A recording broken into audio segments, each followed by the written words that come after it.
एक दूर पहाड़ी इलाके में एक पुराना सा जंगल था। उस जंगल के किनारे एक टूटी हुई झोपड़ी थी। उसी झोपड़ी में एक बूढ़ी चिड़िया रहती थी। उसके पंख कमजोर हो चुके थे, वो अब ऊंचा उड़ नहीं पाती थी। कभी वही चिड़िया पूरे जंगल में सबसे तेज उड़ती थी। उसका घोंसला सबसे ऊंचे पेड़ पर था। लेकिन समय के साथ सब बदल गया। एक दिन तेज आंधी आई। आंधी में उसका घोंसला टूट गया। उसका एक नन्हा बच्चा नीचे गिर पड़ा। बच्चा बच तो गया, लेकिन उड़ नहीं सकता था। बूढ़ी चिड़िया ने उसे सीने से लगा लिया। उसने ठान लिया कि चाहे कुछ भी हो जाए, वो अपने बच्चे को अकेला नहीं छोड़ेगी। दिन बीतते गए। जंगल में खाना मिलना मुश्किल हो गया। बूढ़ी चिड़िया दूर तक उड़ भी नहीं सकती थी।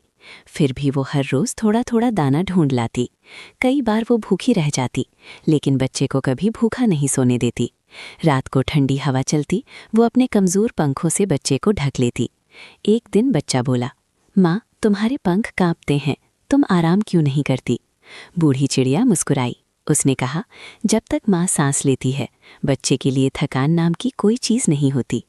एक दिन जंगल में भयानक ठंड पड़ गई। बर्फ जैसी हवा चलने लगी। बूढ़ी चिड़िया बीमार पड़ गई। फिर भी वो बच्चे के पास बैठी रही। उस रात उसकी सांसें बहुत धीमी हो गईं। सुबह जब सूरज निकला, बूढ़ी चिड़िया शांत पड़ी थी। उसके पंख फैले हुए थे, जैसे आखिरी बार भी वो बच्चे को ढक रही हो। बच्चा माँ को हिलाने लगा, लेकिन माँ नहीं उठी। उसकी आंखों से आंसू गिरने लगे। समय बीतता गया। बच्चा धीरे धीरे बड़ा हुआ। उसने उड़ना सीख लिया। एक दिन वो उसी पेड़ पर गया जहाँ उसकी माँ का घोंसला था। उसने आसमान की ओर देखा और धीरे से बोला, माँ, तुम नहीं हो, लेकिन तुम्हारी हिम्मत मेरी उड़ान में है। आज भी जंगल में कहा जाता है, माँ की ममता कभी मरती नहीं, वो बच्चों की हर उड़ान में जिंदा रहती है। दोस्तों, अगर इस कहानी ने आपकी आंखें नम कर दी हों तो कमेंट में माँ लिख देना, और ऐसी ही दिल को छू लेने वाली कहानियों के लिए चैनल को सब्सक्राइब करना मत भूलना।